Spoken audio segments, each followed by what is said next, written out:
Well, it was the old bait and switch. 2013 car, yes, that's what General Motors Chevrolet Division announced today.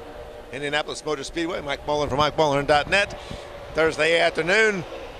And it wasn't the Cup car. Nope. The Chevrolet SS, that Australian model that we're waiting to see without the zebra stripe package that they showed us in May, nowhere to be found yet. But today it was the Camaro. They announced they're going to run the Camaro, the Nationwide Series, starting in 2013, and they debuted it, or they unwrapped it, but they didn't put it on the track. And they should have done this 3 years ago. That's when Ford put their Mustang out in the Nationwide Series.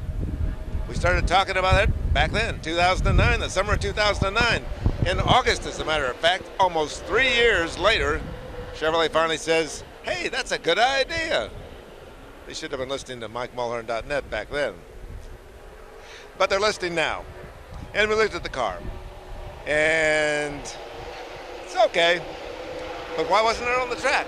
We're at Indianapolis Motor Speedway. They've got the car. Put a driver in the car, drive it around the track. No brainer. Sometimes I wonder about the marketing at General Motors these days. They got a lot of money, got a lot of cars, sales are good. But when it comes to using NASCAR, I'm not convinced they know what's really going on. We talked with some NASCAR people about some things for 2013. Probably could get rid of the top 35, that guaranteed starting spot. It's about 4, 5, 6 years out of date. And what it's going to do if they drop it, it's going to eliminate all that buying and selling of numbers that teams have been playing around with for the last several years, much to everybody's chagrin. Did you know? I don't even want to go into how one number becomes another number because the guy that owns the first number sold it to the guy that wanted to run a second number on there, and NASCAR says it's okay. They should have solved that 5 years ago, in my opinion. But I don't run NASCAR. We're here today watching the Nationwide guys run around the big track. My suggestion last year, when they first said they were going to bring the Nationwide here, was run them on the road course. We got a world-class road course, a Formula One road course. Let's run the Nationwide cars out there.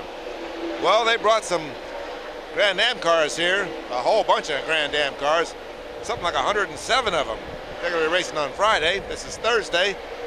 The Grand Am cars haven't been on the track. They packaged it all up into one day, and the Nationwide cars right here today practicing for qualifying for Saturday's race. And I'm thinking this is all screwed up with the Nationwide cars on the road course. They're going to run Montreal. They run Watkins Glen. They got road course cars. It'd be fun. It'd be different. Might be some short track action. Remember they said they couldn't run the big cars in Sonoma? Did a pretty good job figuring that out. Same thing at Watkins Glen. So why not try some stock cars on the road course here in Indianapolis? No, they're going to run them on the big track. And I don't know if it's going to be a better show Saturday than Sunday. I'm hoping that one of those two shows is good, but we'll have to see.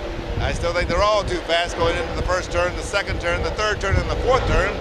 Those flat 9-degree turns, way too fast. Maybe running in a road course would have been the better idea. We'll see. Road course action on Friday coming up. Grand Am, not Nationwide. Mistake in my book, but hey, I don't run the sport. Mike Mullen, Thursday, Indianapolis Motor Speedway for MikeMullen.net.